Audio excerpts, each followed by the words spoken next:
Bonjour Marco. Bonjour Marcel.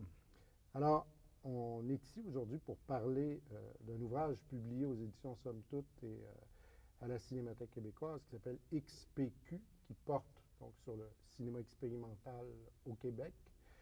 Et dans cet ouvrage, tu signes un texte portant sur le cinéma d'animation expérimentale. Ton texte repose sur un premier constat, une sorte d'affirmation, c'est que Norman McLaren, en 1941, aurait, et là je le dis avec humour, aurait accouché de jumeaux, si on veut. Alors, quels sont ces jumeaux-là dont McLaren peut réclamer la paternité en 1941? Effectivement, Norman McLaren a donné naissance donc à deux jumeaux canadiens, c'est-à-dire d'un côté le cinéma d'animation canadien et de l'autre le cinéma expérimental canadien. Donc les deux en même temps. McLaren donc avait étudié aux Beaux-Arts à Glasgow. Il s'était initié au cinéma qu'on appelait d'avant-garde à l'époque. Bon, on sait que John Grierson avait fait sa connaissance.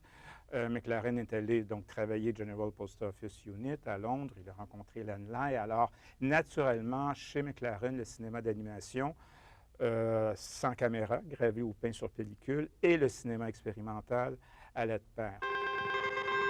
Dans les années 50, l'Office national du film du Canada s'installe à Montréal et c'est vraiment à partir de là, on peut dire que McLaren, son influence va continuer de grandir. Il a déjà une réputation énorme, parce que pendant la Deuxième Guerre mondiale, déjà sa réputation elle dépasse largement les frontières. Et ce qui se passe, c'est que l'influence de McLaren, elle va se retrouver chez plusieurs de ses collaborateurs. Puis on pense notamment à un collaborateur majeur qui est René Jaudoin, qui va, dès 1943, si je ne m'abuse, collaborer avec McLaren. Eh bien, Jaudoin, lui, va être, par la suite, dans les années 60, le premier patron du studio français d'animation de l'ONF. Et cette philosophie, cette pensée de McLaren qui est au confluent du cinéma expérimental et du cinéma d'animation, eh bien, va se transférer chez Jaudoin, puis même, je dirais, c'est une pensée qui va se développer, puis peut-être même se radicaliser, parce qu'il y a quelque chose chez Jaudoin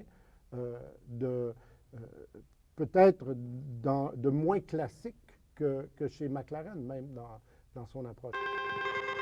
Effectivement, René Jaudoin fait partie des premiers jeunes cinéastes embauchés par McLaren au début des années 1940.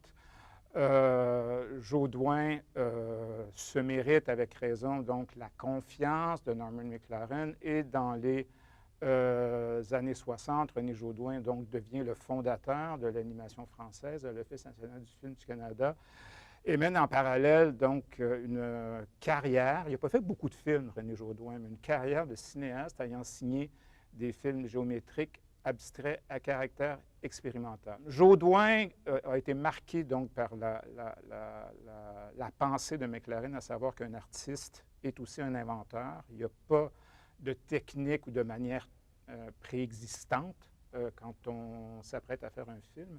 Donc, Jaudoin a été donc le porteur de cette pensée, mais a aussi actualisé la pensée de McLaren en introduisant des nouvelles manières de faire et des nouvelles techniques à l'ONF, et on pense notamment à l'informatique. Et il y a, par exemple, dans le chef-d'œuvre de Peter Foldes, La Fin, un film qui dénonce la surconsommation, mais le film, techniquement, narrativement et esthétiquement, possède un fort caractère expérimental. À travers les époques et à travers tous les réseaux d'influence, il y a une chose qui est assez typique de l'animation montréalaise, c'est le travail directement sur pellicule. La gravure, le dessin sur pellicule, qui est la première technique de prédilection de McLaren lorsqu'il arrive ici, mais qui va abandonner relativement vite. Et ensuite, bon, on voit Pierre Hébert qui va aller chercher cette grande reconnaissance pour son travail directement sur pellicule. arrive un Steven Voloshin, qui est encore l'autre génération d'après, qui est peut-être dans toute l'histoire du cinéma d'animation le cinéaste qui a le corpus le plus imposant en gravure sur pellicule et en dessin sur pellicule.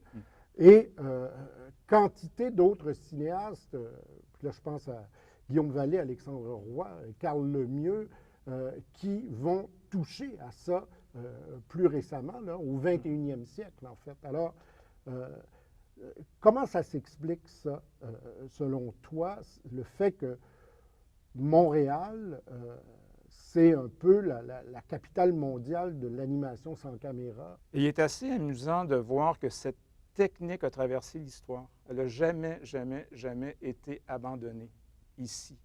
Même si on est passé à un moment donné au numérique, la pellicule, l'animation, donc peinte et gravée sur pellicule, a toujours donc été ici. Pas une technique nationale, parce que la production d'animation expérimentale au Québec ne se limite pas qu'à ça, mais donc une technique fort appréciée par plusieurs artistes. Dans l'ouvrage, j'ai signé un texte, moi, sur ce bref moment, à la fin des années 80, au début des années 90, où il y a eu une sorte d'effervescence du cinéma expérimental, de la production et de la réalisation de cinéma expérimental à l'Université de Montréal. Ça s'est fait beaucoup à la suite des cours donnés par Michel Larouche. Larouche nous parlait beaucoup des premières, des deuxièmes avant-gardes, mais c'est particulièrement un fin connaisseur du cinéma structurel.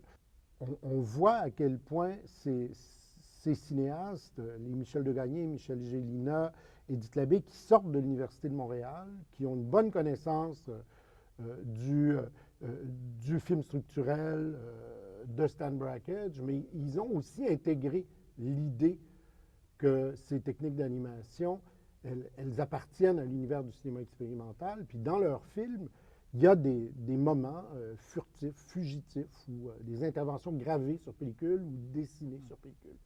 Alors, c'est juste une virgule, un petit ajout pour dire à quel point ça semble bien inscrit dans toute l'histoire, cette intégration du cinéma expérimental et du cinéma d'animation ici au Québec.